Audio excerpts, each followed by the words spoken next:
Sí, anem a veure. La victòria d'Hollande, si la vegem en el context, segueix el mateix patró que han hagut en altres eleccions, és a dir, el partit que està en el govern és desplaçat com a càstig front a les repercussions que la crisi té en la gent i, per tant, guanya el contrari del que estava governant en els anys durs de la crisi. Però és cert que França no és el mateix, és evident que el tàndem Sarkozy-Merkel funcionava, perquè són els països centrals que prenen les decisions centrals en Europa, encara que jo crec que Sarkozy ja en l'última època més de comparsa de Merkel que altra cosa, però és evident que no és el mateix que Mariano Rajoy, que vull dir, va ser irrellevant que canviara, perquè Mariano Rajoy no pinta en Europa ni en la política europea ni és capaç de defensar allí les qüestions que, per exemple, els països del sud d'Europa ens calen en aquest moment. En aquest sentit, jo crec que les eleccions de França s'han de posar en una lectura comuna en les de Grècia. Per què? Perquè les eleccions de Grècia, a ser legislatives,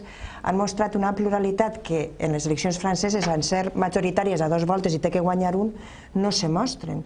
I és l'afonament del bipartidisme, és com han emergit forces polítiques que tenen la seva cara i la seva creu, en la meva opinió tenen la seva cara en forces d'esquerres que no estan emmarcades dintre dels partits socialdemòcrates tradicionals, que estan qüestionant el dogma neoliberal i la lluita contra el dèficit que s'està demostrant suïcida, perquè els retalls no són austeritat, els retalls són una irresponsabilitat i és suïcida des del punt de vista econòmic i de fet ens afonen en la recessió, i té la creu, evidentment, en el partit este nazi, Aurora Nueva, Aurora Dorada, no sé què, que té un nom així molt de secta, té la seva creu, però sí que és per a fer-ho, crec que s'ha de fer una lectura de què està passant i de què està passant al sud d'Europa, perquè en aquest sentit nosaltres compartim moltes més coses en Grècia que en França, som un país mediterrani, tenim una estructura econòmica més pareguda que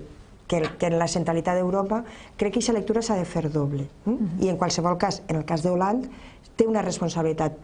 Efectivament, té la responsabilitat de que la socialdemocràcia està afonant-se en Europa i ara mira a Hollande, per almenys les expectatives són grans.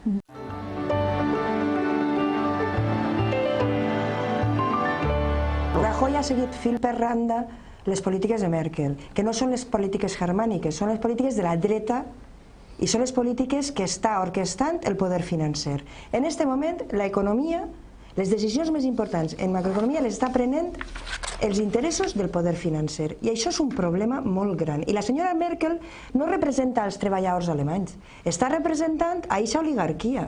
I de pas està... Deixa'm un segonet. I de pas està fastidiant especialment, a banda dels treballadors del seu país, especialment als treballadors dels països del sud, perquè està generant, a més paradoxalment, està generant un creixement d'un partit nazi en Grècia, que està bé perquè s'ho mire, però està fent imperialisme econòmic. En quin sentit? En el sentit que, ara no venen en tanques, però venen en unes decisions econòmiques que dic, mandatades per el poder financer, que generen molt de patiment. Això sí que se li hauria de dir, però això no li ho ha dit el senyor Rajoy. El senyor Zapatero tampoc, però el senyor Rajoy, des de luego, menos. No li ho ha dit. I el senyor Rajoy està aplicant això fil per randa. I no me parles d'ingressos perquè s'esteu negant a la política d'ingressos. Vos heu negat, i així al nostre territori, vos heu negat a tornar a introduir... Deixa'm acabar, Alicia, per favor. A tornar a introduir l'impost de successions i donacions, que sobretot afavoreix a les herències més altes, a les grans fortunes. Vos heu negat, ara pareix que Fabra ha anunciat que l'any que ve recaptarà l'impost de patrimoni, però ha sigut anatema. Heu seguit el dogma que ens du al clot al peu de la lletra. I ara no vingues en ingressos, esteu parlant de pujar l'IVA l'any que ve, un impost indirecte que paga igual botín que l'últim desgraciat que cobra una pensió de 400 euros. Entonces no digues que hem d'augmentar ingressos quan sou vosaltres els que esteu impedint aquesta política.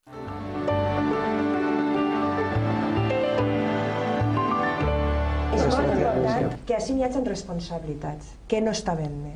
Vull dir, n'hi ha altres països del món, fins i tot en Estats Units, on els responsables de la banca que han fet estos desaguisats els han sentat en un banquillo. I així, la Fiscalia hauria d'actuar. El que no pot ser és que si un senyor vinga, s'emporten dietes en 190.000 euros i en indemnitzacions que n'hi ha que ens han portat més de 3 milions d'euros, entre altres coses el que ara proposen per a dirigir Bankia, que no sé dir el nom, ho sé molt, un nom basc molt complicat i no sé dir-ho, s'emporta una milionalla per anar-se'n de fer un desaguisat. El Banco Bilbao Vizcaya, hombre, no creo que no hizo ningún desaguisado. Home, ¿te pareix poc desaguisat la crisi que ha creat la banca? Que s'ha tingut que injectar diners públics per a que no se'n vagin al garet els bancs. Este señor viene del Banco Bilbao Vizcaya donde no se ha inyectado nada. Perdona. Sí, home, anem a veure, a través del FROB, tots els bancs, i a través del Banc Central Europeu... Sí, pero no todos han pedido el rescate de FROB. El problema, no, el rescate no, però tots agarren els diners del Banc Central Europeu i els presten... Hombre, és que estamos en Europa. Però Alicia, deixa'm acabar. És que anem a veure, per què estem com estem? I per què la prima de riesgo està on està? Perquè el Banc Central Europeu està prestant a un 1% ridícul i els bancs agarren aquests diners i els presten al 5, al 6 o al 7. Aleshores, això és el desaguisat. Jo proposo, anem a veure, primer, regulació. Això és conseqüència de la desregulació de la banca. Dogma neoliberal. Claro, dogma neoliberal. La banca comença a fer el que li dóna la gana i comença a posar els seus actius en economia especulativa, no en economia real. No és que és un préstec que vas a fer així una fàbrica de salchiches o una fàbrica de tapes de botellín. Pero eso pasa en países donde la banca está muy regulada y aquí está muy regulada la banca en este país. ¿Y per què ningú se senta en la banqueta? Per què no s'investiga també les responsabilitats civils o penals? Per què la gent que s'ha dut indemnitzacions milionàries de la CAM, per exemple, no les torna? Això és el que s'ha de fer. Bueno, espérate, que eso está...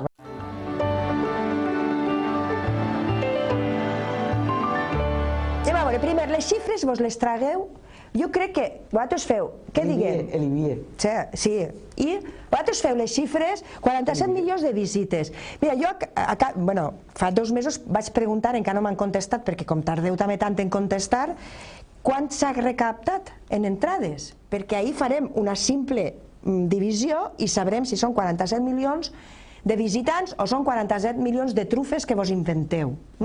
Perquè, clar, no, perquè hi havia un informe, sí que a més, com no vos llegiu les mentides anteriors, no s'entereu, i és mentida sobre mentida. N'hi ha un informe precisament del govern valencià dient que estan preocupats perquè la ciutat de les arts i les ciències la gent la mira per fora però no entra. I això ho vau dir vosaltres, però no se llegiu les coses que digueu abans. 40.000 puestos de treball, a on, Alicia? A on?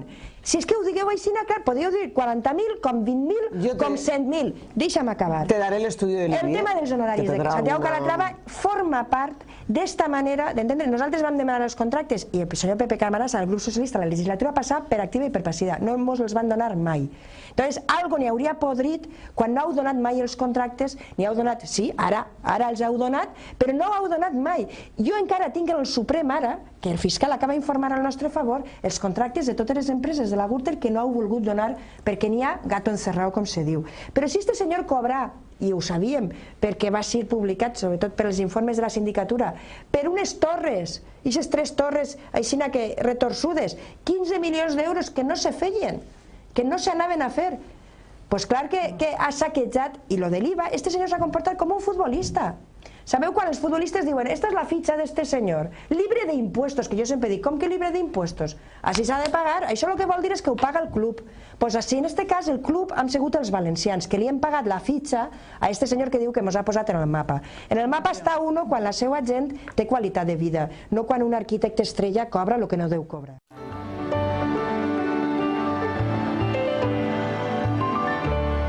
A mi me pareix insultant. O sigui, el que acabes de dir tu me pareix insultant, sí. Quan tu dius que el senyor Fabra i el govern del PP i que tu vols la transparència, és insultant quan així per aconseguir un paper necessites, poc menys que acudir al Tribunal de la Rota.